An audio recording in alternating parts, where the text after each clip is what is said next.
Welcome to V News. You're watching the English Bulletin. Let's take a look at our top stories. Prime Minister Nguyen Dung attends Asia Pacific Conference of German Business. Mekong Delta Green Tourism Week to take place in Can Tho City. U.S. House Committee passes resolution on East China Sea.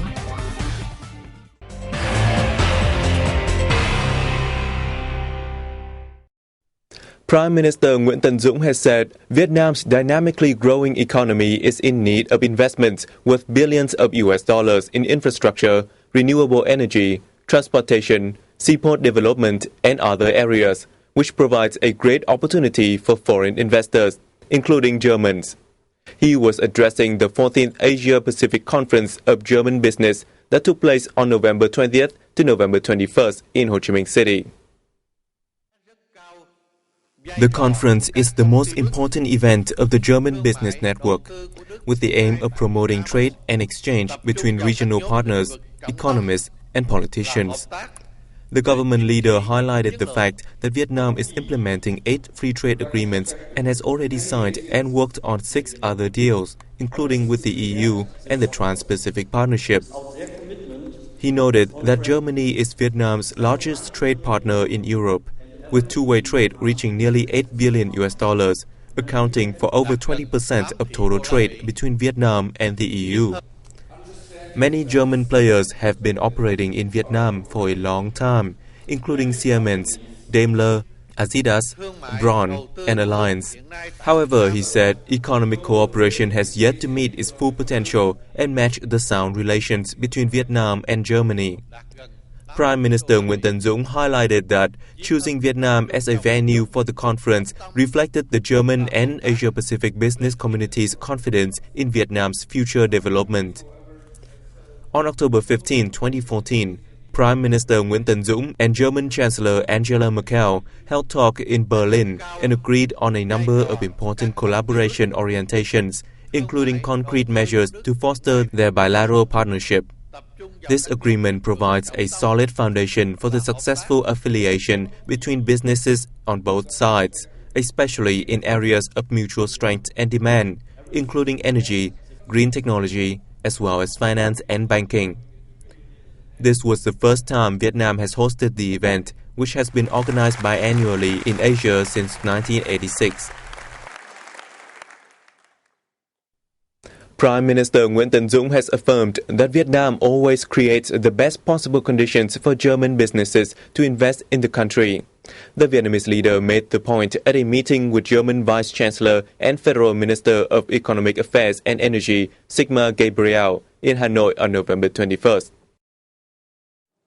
Sigmar Gabriel, who is in Vietnam to attend the 14th Asia-Pacific Conference of German Business, affirmed Germany's attachment to boosting the relationship with Vietnam in various areas, particularly in trade, investment, culture, education, and tourism.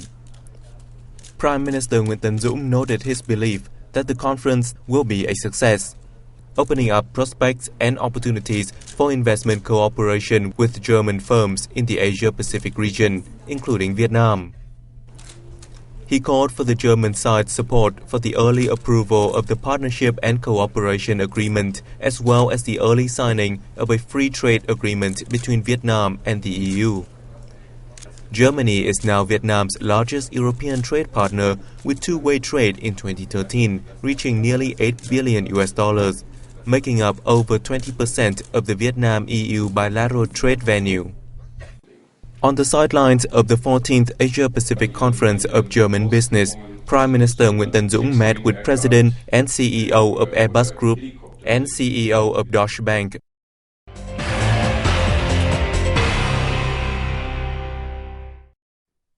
Deputy Prime Minister Hoàng Trung Hải has called for the early completion of the resettlement of local residents displaced by the construction of Sơn La and Lai Châu hydropower plants, making it easier for them to settle into new homes soon. The northern mountainous provinces of Sơn La and Lai Châu are already creating resettlement areas, but are still slow in completing the financial paperwork at the Sơn La hydropower plant and auditing payment compensations for displaced residents.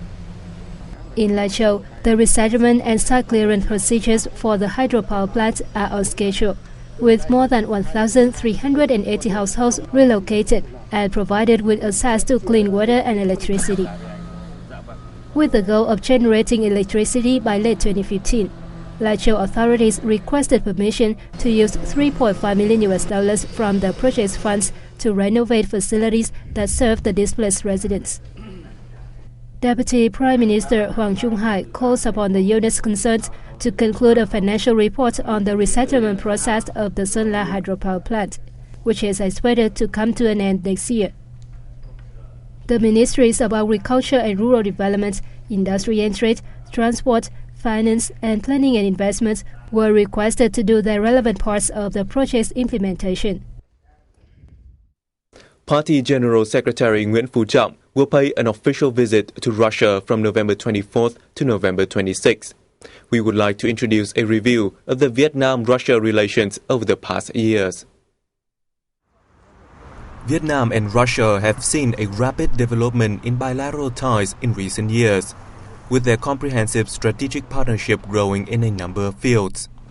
Vietnam considers Russia a priority in its external policy. Vietnam's position in Russia's external policy, in turn, has improved remarkably, becoming an important strategic partner in the Asian-Pacific region and the prime partner in Southeast Asia.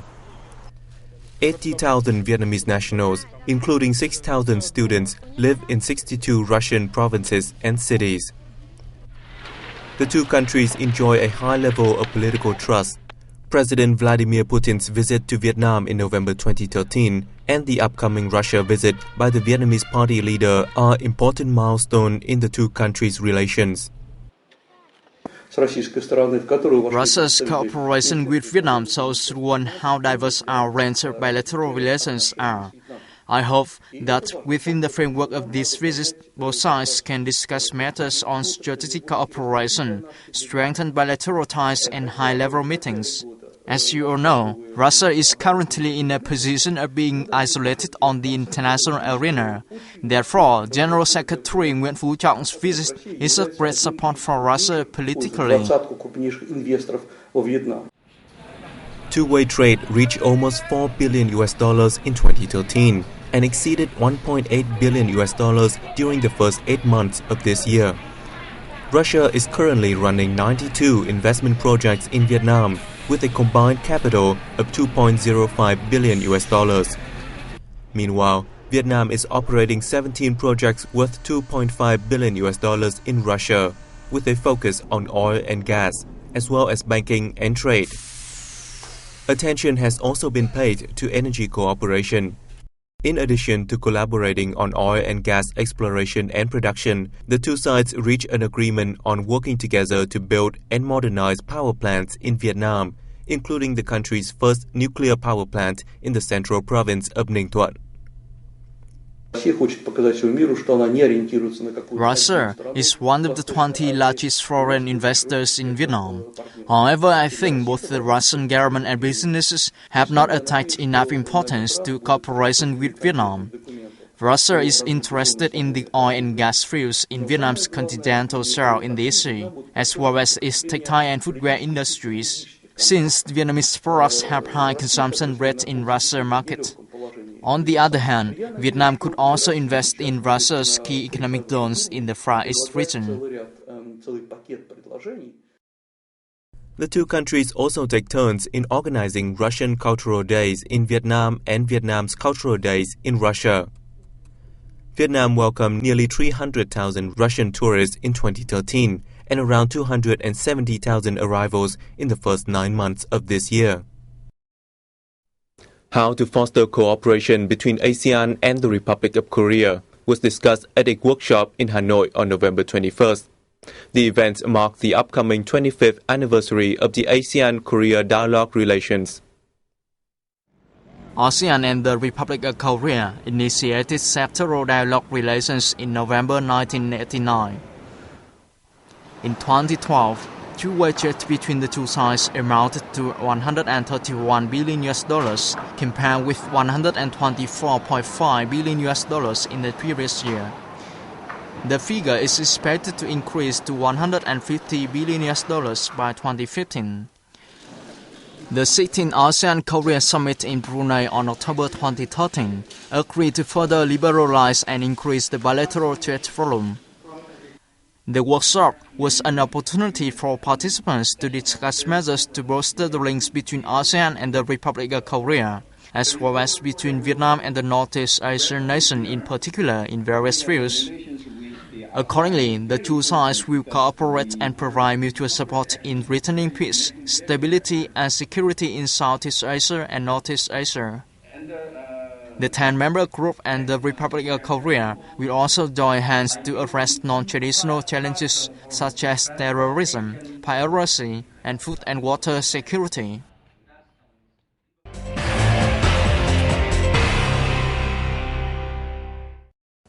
The Japan desk, recently set up by the Ministry of Planning and Investment's Foreign Investment Agency, started official operation on November 21st. It aims to assist Japanese enterprises keen to invest in Vietnam. Currently, Japan ranks fourth out of countries and territories investing in Vietnam, with newly registered and additional capital of some $1.66 billion, or 12.1% of the total foreign investment. The Ministry of Planning and Investment forecasts that Japanese FDI would likely increase in the pharmaceutical, chemical, and metal industries, machinery, electronics, traffic equipment, wholesale and retails. The desk is tasked with providing official information and advice relating to legal issues and investment procedures for Japanese businesses. Toma Masaaki, Secretary in charge of Investment, Trade and Industry at the Japanese Embassy, expressed his hope that the desk will support Japanese investors in entering the Vietnamese market. Swedish experts introduce up-to-date technologies in natural disaster risk reduction and adaptation at a seminar in Ho Chi Minh City on November 20th. Our reporters have more. Vietnam is one of many countries most severely impacted by natural disasters. Over the past 30 years, natural calamities have, on average, killed 500 people annually and wounded thousands more, damaging from 1 to 1.5% GDP. The Swedish side affirms that helping Vietnam protect itself against and prevent future natural disasters is a top concern. They said the seminar paved the way for the two countries to collaborate in this field. Swedish experts and businesses presented new technology in search and rescue and adapting to natural disasters, such as marine monitoring airplanes, off-site hospitals, early warning systems, and temporary lavatories or houses for use in natural disaster-affected areas.